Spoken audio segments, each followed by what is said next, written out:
Well, good Monday morning to you. Trucker Todd here, and time for another video. Hope everybody had a great weekend. Today is one of those really fun videos I'm going to do that always gets me in trouble. No matter what I say, somebody is not going to be happy with it. And you guys know I've had this issue. I disagree with even Dart about this. Of course, I'm talking about speed limiters. Now, in this video, no matter what I say, if I say I think all trucks are to be 150 miles an hour, there's going to be people that disagree with me. And if I say all trucks are to be governed at 55, that is also going to upset a lot of people. So let me say this. This is one of those videos that the views and opinions expressed in this video are mine and mine alone. Even though I'm wearing a Dart hat in this video because I love working there, that does not mean that these views or opinions are those of Dart or anyone else for that matter. These are my personal opinions. Also, give this video a thumbs up, share it on your social media platforms, and make sure that you're still subscribed down below. Click that bell, select all. It helps me in YouTube's algorithms, and it also gets you notified when future videos come out, and it doesn't cost you anything to do. I typically try to do videos on Monday, Wednesday, and Friday, weather and time permitting. All right, folks, let's not waste any more time. Let's cue up the music and jump right in. Oh, one last thing. If you look down in the description below, there's a lot of great information. This music you're about to hear, the details for it are down there. There's also a link if you want to apply at Dart Transit. All right, nothing else. Let's fire up the music. Here we go. And this is why I do this, why I'm out here, why I keep that hammer down. Flying by these road signs with home on my mind, with these wheels turning round. For my family and for my kids, for this life I wanna live. And this is why I do this.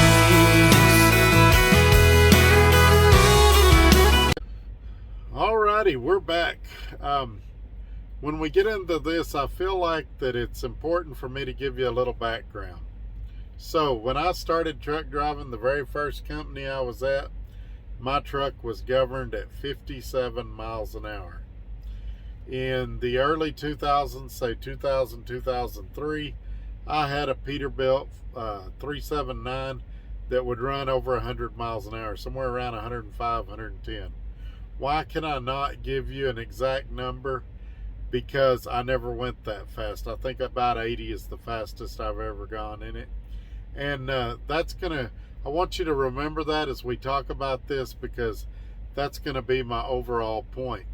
Now, some of you are going to think that I'm contradicting myself, because in Friday's video, when I was giving fuel saving tips, I suggested going as slow as possible as you can go for the load to maximize your fuel economy.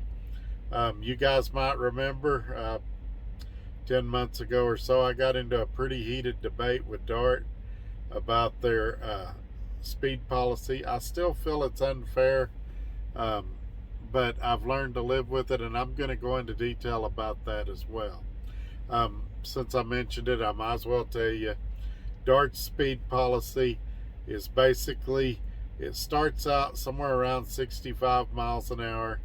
After 45 days, they go up to somewhere around 67. And then after a ridiculously long period of time, they go up to 70. They told me that they would count my back experience and turn me up to 70, but I had a backing accident last April in Denver, and it was a weird deal. I had two spotters. I got out and looked twice, and they still managed to back me into a truck. And so they want me to wait till April. That's fine. It's just a few months away. But I figure, I'll be honest, I figure at some point they're going to make up another excuse for why they still can't turn it up. So then the question becomes, am I willing to quit for the difference between 67 and 70? And obviously the answer is no. You guys know I'm really successful here. I'm not going to quit over 3 miles an hour, but I'm not going to come on here and lie to you guys and say that I'm real happy about it either. I think one reason you guys watch me is because I always try to tell you guys the truth. So, if Friday I'm saying you should go as slow as possible with the load to get fuel economy, probably somewhere between 63 and 65, why would I then be telling you today that I think that, you know, trucks should run at least 70 or 75? Well, there's a whole myriad of reasons. Let's start with the most obvious and we'll work into some of the other ones. But what you have is a situation of what I call drag racing. There's a whole lot of these mega carriers that have their trucks set anywhere from 64 to 67 miles an hour. By the way, I didn't mention it. I probably should have earlier in the video. For those of you that drive regular vehicles and you don't drive a truck, you hadn't been around trucks, you might not realize that all trucks are governed at a certain speed, meaning no matter what you do, they don't go any faster than that. I used to have a Volvo that it was governed by Volvo at 87 miles an hour. But since then, now the new policy of all these trucking companies is to say that steer tires, that's hard to say that steer tires are speed rated to 75 miles an hour. So we couldn't possibly turn your truck up above 75 miles an hour because it's not safe for your steer tires. Now, mind you, I just mentioned to you I had a truck back in the early 2000s that run 100 miles an hour. Now, I'm not advocating anybody do 100 miles an hour in a truck. And the only reason I know mine would do that is the guy that turned it up for me at the shop for the company I was leased to told me it would. He says it's I forget what the term he used. I think he said mechanically limited at 105. And he showed me on the computer. He's like, this is all I can give it. But I never did that. Now, what would I like it at? I'd say somewhere between 70 and 75. You know, if you have a blowout, in all fairness, at that kind of speed, it's going to be bad, especially if you've got a top heavy load. But why would I want a truck that runs 70 or 75 if I just told you that most of the time 65 or 70 is the best to run? Well, remember I told you how a lot of trucks are governed between 65 and 70? What you have is what I call drag racing, and we've all experienced it. You're behind two trucks that are governed a mile an hour difference. One of them 65, one of them 66, and it takes them 5 miles to pass each other. Now, in my world, I would like to see the guy in the slower lane slow down for 20 seconds or whatever and let that other truck around him. Then he could get back up to his speed. Where things get complicated is when the truck in the slow lane is actually faster, but he's got a heavy load and the hill is slowing him down going up the incline. So going up the incline, the other truck's able to gain on him, and then when they get on level ground or a downhill, he starts speeding up again.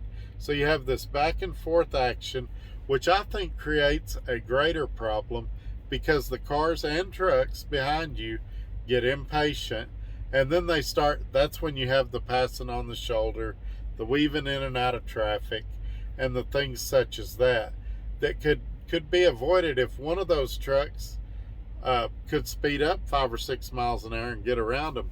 Dart used to have a deal where 30 minutes a day you could go 5 miles an hour faster.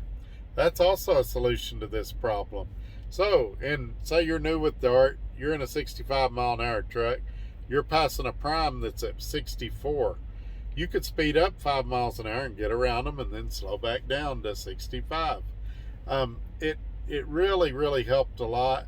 I know it sounds nitpicky, but it was a great deal. I'd like to see it return. I don't know why they don't do it no more, or any other trucking company that I'm aware of do it anymore.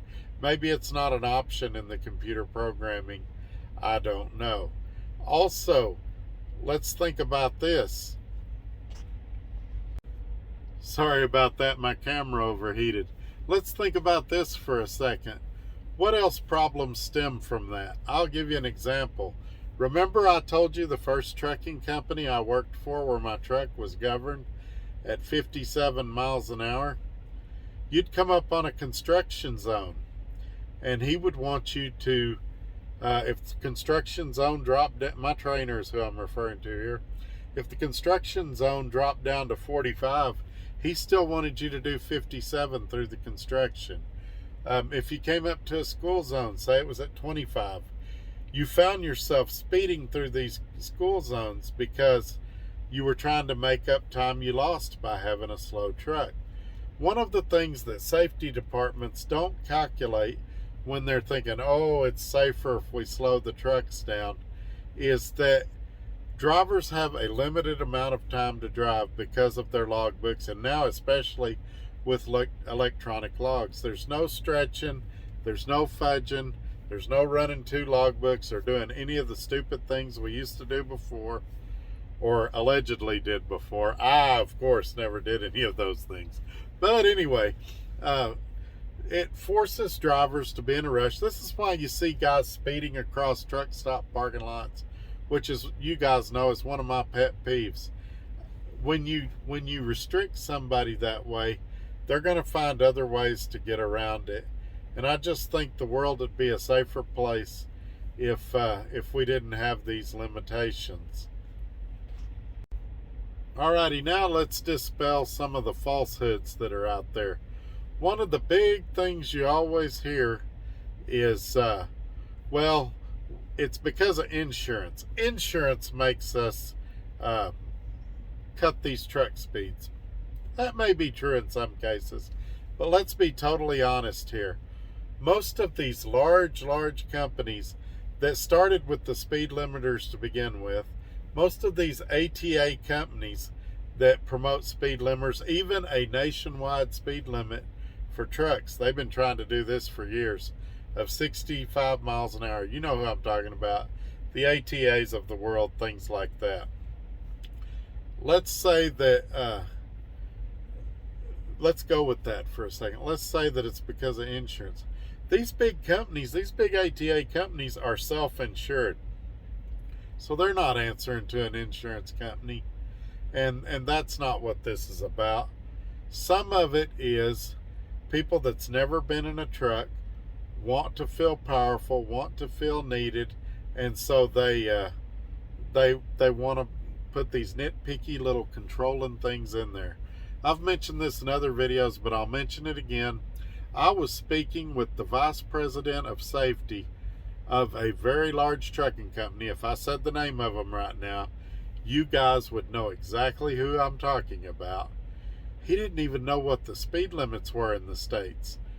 He didn't know that there's states that have an 80 mile an hour truck speed limit.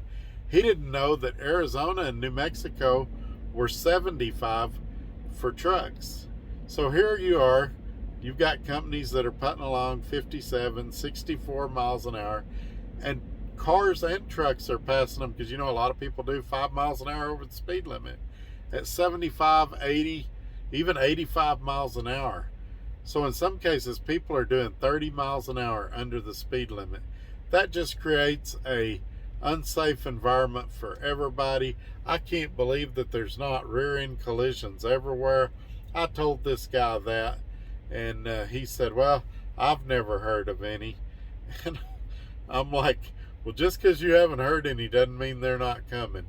And so this is a subject I could talk about for hours. I find it super frustrating. And the way I flip this around on these guys is, if you think speed limiters are such a great idea, why don't we do them on passenger cars? My pickup truck out of the factory was governed at 100 miles an hour. I've since put a tuner on it. It's over 500 horsepower. It'll run somewhere around 125, 130 miles an hour. The governor's never been removed. I've never been nowhere close to that. How do I know it'll run that fast? YouTube videos. I'm not stupid. I'm not hopping in a lifted up truck and running it that fast. But I just don't like being governed. I like being able to use my brain, use my common sense, and know what I should be driving. I've got a cop car that's governed at somewhere around, depending on the reports, anywhere from 126 to 145. I've never had it over 100. My wife's car, it's governed at 135, I believe. I've never had it over about 80. And so just because something will do something doesn't mean people will do it. And I think trucking companies as a whole need to have more faith and trust in their drivers. And if you have somebody that is a problem, then you reduce that person. You don't punish the whole group because of what one or two might do. And so that's all I'm going to say about that. I've probably said plenty to get myself in trouble. You guys have a great Monday, and Wednesday we'll be back with something else. Who knows? We might even have the 60-second Wednesday rant video return to the fold. You guys, thanks for watching. Take care. Bye-bye.